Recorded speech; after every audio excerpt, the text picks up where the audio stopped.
this morning when I got up. I checked myself and I said, I don't need my allergy meds this morning. I was wrong. So sorry about my voice. There's sort of a famous story about an anthropologist in Africa. He had been studying the habits and the customs of a particular African tribe, and his months-long research was over. It was his last day, and he was waiting in the village for his transfer to come and pick him up and bring him to the airport. And the children of the tribe were hanging out with him, so he decided to come up and play a game with the children.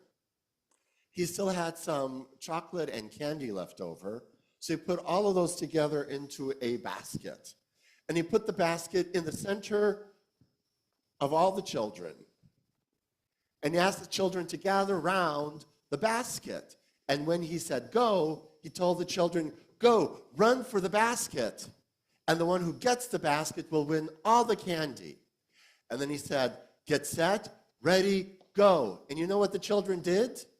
They all held hands and they all walked to the basket together, and they all took the basket at the same time. The anthropologist was totally baffled by what just had happened. And you know, he studied this group of people for a long time over there. One of the girls explained to him, how can one of us be happy if all the others are sad? Interdependence is their way of life.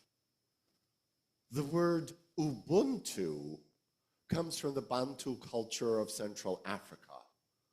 Ubuntu is often translated into English as I am because you are.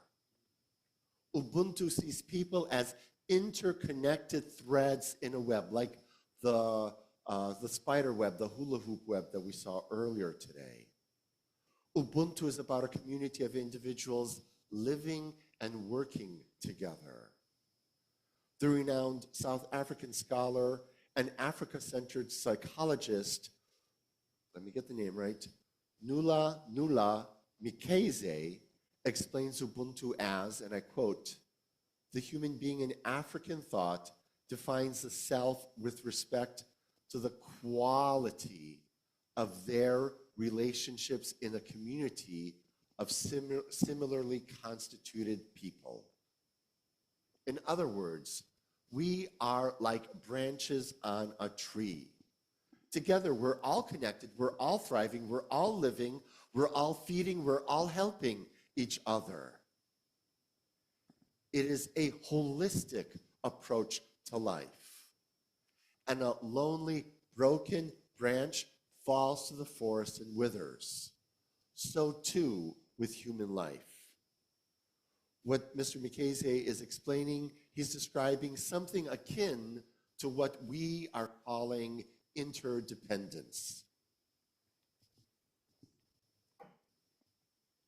In contrast, our Western culture has promoted an individualism derived from the Enlightenment. You guys remember your college philosophy classes?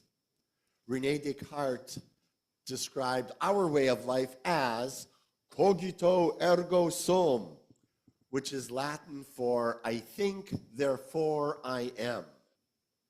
That sort of explains the Western attitude. Can you hear the difference between I think, therefore I am, in contrast with I am because we are? Modern-day corporate America has tried to mitigate individualism with the concept of teams. When I was working for Anderson Consulting decades ago, everything was a team. We had slogans like, there's no I in team, or teamwork makes for dream work, or teamwork. We are here to help and support each other. And along the facility, there were these like inspirational posters with these slogans, you know, all around the building. But you know, teamwork doesn't always work like that. If you need a reference for that, think of the TV sitcom The Office. The Office did a really great job of describing how teamwork goes wrong. So we have teams here at Cub instead of committees or ministries. Our worship team seeks to create loving, inspiring, and supportive services. Sunday Spiritual Exploration seeks to inspire our youth and adults with the great questions and mysteries of life. And by the way, we here at Cub call it spiritual exploration, not religious education, because it's not about indoctrinating religion. It's about people experiencing life and defining their own religiosity from their experience in community with each other. That's how we try to work as teams here at Cub. And the teams concept here at Cub is our attempt at minimizing this American trend towards individualism in striving towards a beloved community of interdependence with each other. North American Unitarian and Universalist movements have likewise struggled with the concept of individualism. We were big promoters of it 100 years ago. The Reverend Frederick Muir writes about the Unitarian Universalist trinity of errors. They are, the three are, number one, individualism, number two, exceptionalism, we're so special, and number three, allergy to authority. I'm only going to focus on the first one, individualism. Now I have a side note. Individualism and exceptionalism are also core tenets of MAGA republicanism. A century ago, the principles of the American Unitarian Association were defined as individual, freedom, reason, and tolerance. The Unitarian historian, the Reverend Morris Wilbur, famously calls these three the Unitarian tripod, as opposed to the Methodist quadrilateral. If those of you who come from Methodist background, he was trying to do this comparison. So this is how that tripod worked. The emphasis was on the individual freedom, individual reason, and individual tolerance. Beginning with me, everyone has the freedom to act in accordance with their own reasonable, logical thinking while tolerating others whom they might disagree with. This was a very individualistic notion. There is no social consciousness in that notion. Granted, there were already large movements within Unitarianism that cared for the common good of all, but when the principles of the movement got defined, that got left out. From a contemporary perspective, such notions of personhood reflect white privilege. We have the privilege to be able to pursue our own individual freedoms, to figure out things rationally, and to be tolerant of others. But not all people live in situations where they have those abilities, where the social structures allow them to do that.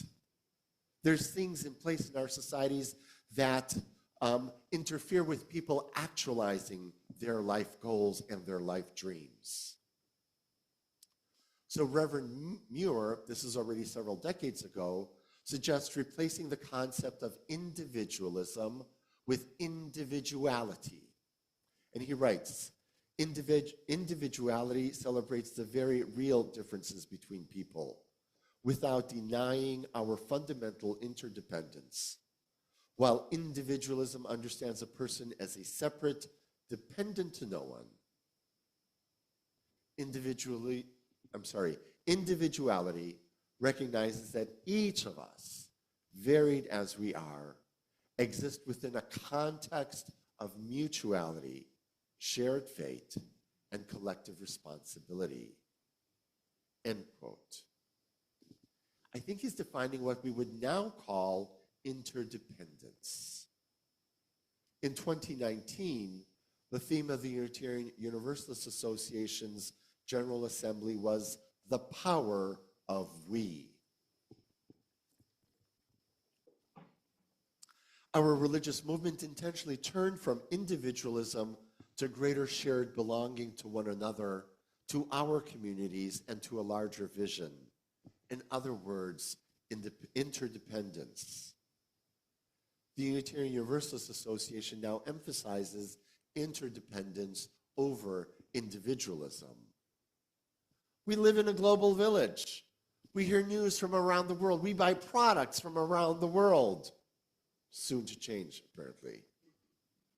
We live in a world where we help and support each other. Changes that are already undergoing in our country. We also live in a world where we know we have borderless communities and also broken relationships.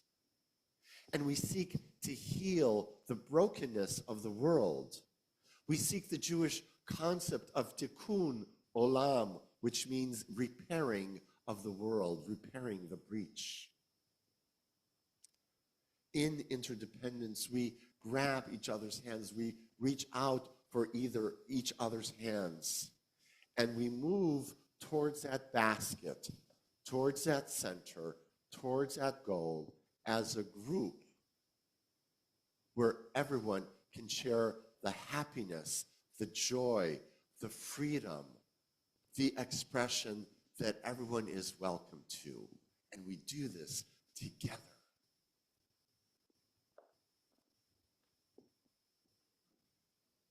We ask ourselves, how can one of us be happy if the others are sad?